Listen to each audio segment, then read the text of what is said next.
2003-04 অর্থ বছরে সরিষাবাড়ী উপজেলার কামরাবাদ ইউনিয়নের সোয়াকুর এলাকায় জিনাই নদীর উপর নির্মিত হয় 200 মিটার সেতু।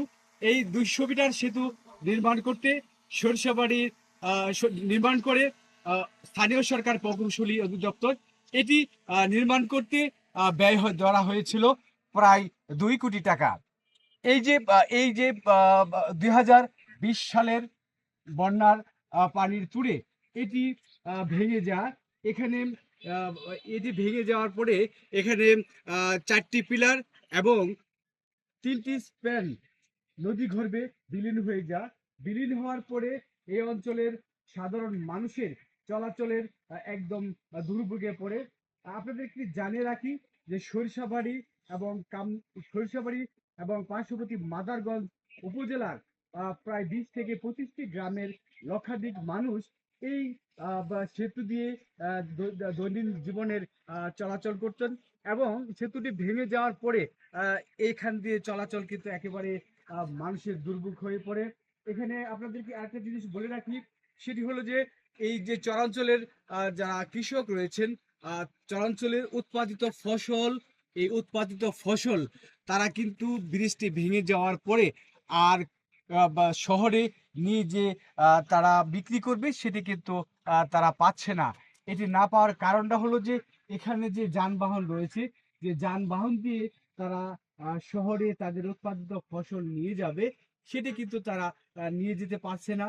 একমাত্র কারণ হলো যানবাহনের সমস্যা। আর এটি নিয়ে যাওয়ার কারণে দেখা গেছে যে অনেকটা কম দামে তাদেরকে এই ফসল কৃষকের মাঠেই তাদের কম দামে এই ফসলগুলো বিক্রি করে দিয়ে তারা কিন্তু আর্থিকভাবে অনেকটাই ক্ষতিগ্রস্ত হচ্ছে।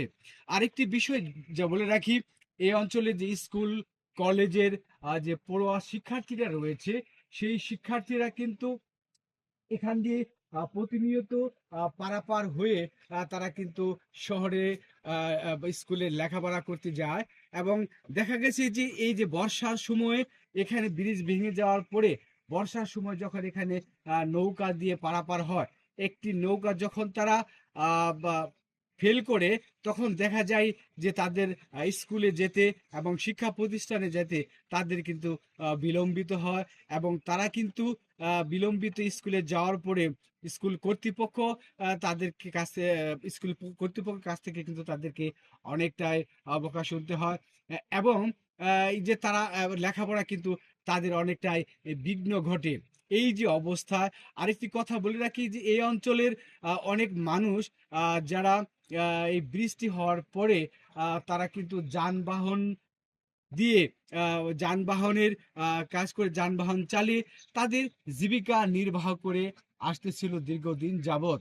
কিন্তু দেখা গেছে যে এই যে বৃষ্টি ভেঙে যাওয়ার পরে সেই সমস্ত হাজার হাজার মানুষ কিন্তু তারা একেবারে কর্মহীন হয়ে পড়েছে।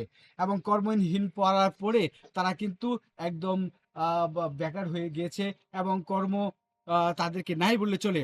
আমি কথা বলেছি এই অঞ্চলের নবনির্বাচিত সংসদ সদস্য এবং জামালপুর জেলা বিএনপির সভাপতি ফরিদুল কবির তালুকদার শামীম সাহেবের সাথে। তিনি আমাকে যেটি জানিয়েছেন যে এই অঞ্চলের মানুষের চলাচলের সুবিধার্থে তিনি ইতিমধ্যেই স্থানীয় সরকার প্রকৌশলী এবং উপজেলা প্রশাসনের সাথে তিনি কথা বলেছেন, এবং কথা বলে এই স্বাভাবিক যে চলাচলের যে ব্যবস্থা, সেই ভাঙ্গা সেতুটি এবং যে ভাঙ্গা স্থানটা রয়েছে সেখানে কিন্তু সংস্কার করে মানুষের স্বাভাবিক চলাচলের যে ব্যবস্থা সেটি কিন্তু করে দেওয়ার জন্য তিনি চেষ্টা করে যাচ্ছেন।